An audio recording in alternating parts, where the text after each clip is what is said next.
Hello കൂട്ടുകാരെ, കുറേ ദിവസമായി കണ്ടിട്ട്. അപ്പം എന്തൊക്കെയുണ്ട് വിശേഷമെന്നൊന്നും ഞാൻ ചോദിക്കുന്നില്ല. എല്ലാവരും നല്ല സുഖമായിട്ടിരിക്കുന്നു എന്ന് വിശ്വസിക്കുന്നു. ഞാനും ദേ സുഖമായിട്ടിരിക്കുന്നു. എനിക്ക് വീഡിയോ ഇടാനൊന്നും പറ്റുന്നില്ല, ഒന്നിനും പറ്റുന്നില്ല. അപ്പോൾ എടുത്തു വെച്ചൊരു വീഡിയോ ആണ്. ഇതൊരു ഒഴിവ് ദിവസം ഞാനും മക്കളും കൂടി അനിയത്തിയായിട്ട് ബീച്ചിൽ പോയതാണ്. അപ്പം കടലിലിറങ്ങാത്ത ഞാൻ ആദ്യമായിട്ട് കടലിലിറങ്ങിയ ഒരു സന്തോഷമുണ്ട്. പക്ഷേ ഞാൻ ഓഫ് ചെയ്ത് കളഞ്ഞ് ആ മൈക്ക് ഓഫ് ചെയ്തിട്ട് ഞാൻ എൻ്റെ വോയിസ് കൊടുക്കണം. അത്രയ്ക്ക് സന്തോഷമാണ്. ഏകദേശം ഞാൻ ആദ്യമായിട്ട് കടലിലിറങ്ങിയപ്പോൾ ഒരു 3 മണിക്കൂറെങ്കിലും ആ കടലിൽ ഞാൻ ഉണ്ടായിരുന്നു. കടൽ വെള്ളത്തിൽ ഞാൻ ചവിട്ടി നിൽക്കുമായിരുന്നു. ഭയങ്കര സന്തോഷം കൊണ്ടങ്ങ് തുള്ളി ചാടുമായിരുന്നു. അത്രയും സന്തോഷമായിരുന്നു.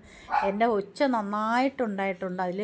അപ്പോൾ അതുകൊണ്ടാണ് ഞാൻ മൈക്ക് ഓഫ് ചെയ്തിട്ട് എൻ്റെ വോയിസ് കൊടുക്കുന്നത്. അത് കഴിഞ്ഞിട്ട് ഞങ്ങൾ കുറേ ഫോട്ടോസും വീഡിയോസും ഒക്കെ എടുത്ത് അത് കഴിഞ്ഞ് കരയിൽ കയറി നമ്മൾ പാനിപ്പൂരി, കടല, ഐസ്ക്രീം എല്ലാം കഴിച്ച് അതിന് ശേഷമാണ് പിന്നെ വീട്ടിലോട്ട് വന്നത്. നമുക്ക് ബസ്സിലൊന്നും പോകണ്ടല്ലോ, ഓട്ടോ പിടിച്ച് പോകണ്ടല്ലോ, വീട്ടിൽ നിന്ന് അടുത്ത് തന്നെ ഒരു 1.5 കിലോമീറ്റർ പോയാൽ അത് ഞങ്ങൾക്ക് കടൽ കാണാനായിട്ട്. അപ്പം ഈ വീഡിയോ എല്ലാവരും ഇഷ്ടപ്പെട്ടെ ലൈക്ക് ചെയ്യുക, ഷെയർ ചെയ്യുക, സപ്പോർട്ട് ചെയ്യുക. നിങ്ങളുടെ സപ്പോർട്ട് മാത്രമേ എനിക്കിനി ഉള്ളൂ. അല്ലാതെ എനിക്ക് ലൈവ് ഇടാനോ ഒന്നിനും സമയമില്ല. എല്ലാവരും വീഡിയോ ഒക്കെ കണ്ടൊക്കെ ഒന്ന് കൂട്ടാക്കണേ. നല്ല തിരക്ക് ഒഴിഞ്ഞൊരു സമയമാണ്. നായി വെള്ളത്തിൽ കിടക്കുവാണ്. അവന് നല്ല തണുപ്പാണ്. അവനും അവിടെ വന്ന് കിടന്ന് കുറേ കഴിഞ്ഞപ്പോൾ ഈ ഉപ്പുവെള്ളം കുടിക്കണ കണ്ടേ. പാവം തന്നെ.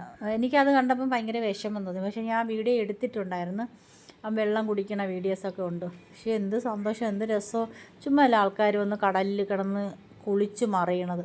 അപ്പോൾ ഇതൊക്കെയാണ് ഇന്ന് എൻ്റെ വീഡിയോസ്. ഞാൻ പറഞ്ഞല്ല, ഇനി ഒരിക്കൽ കൂടെ ഞാൻ പറയാം. വീഡിയോസ് എല്ലാം കാണുക, സപ്പോർട്ട് ചെയ്യുക. പിള്ളേരൊക്കെ ഭയങ്കര സന്തോഷത്തിലാണ് രണ്ടുപേരും. അപ്പോൾ ഇത്രയൊക്കെ ഉള്ളൂ കൂട്ടുകാരെ.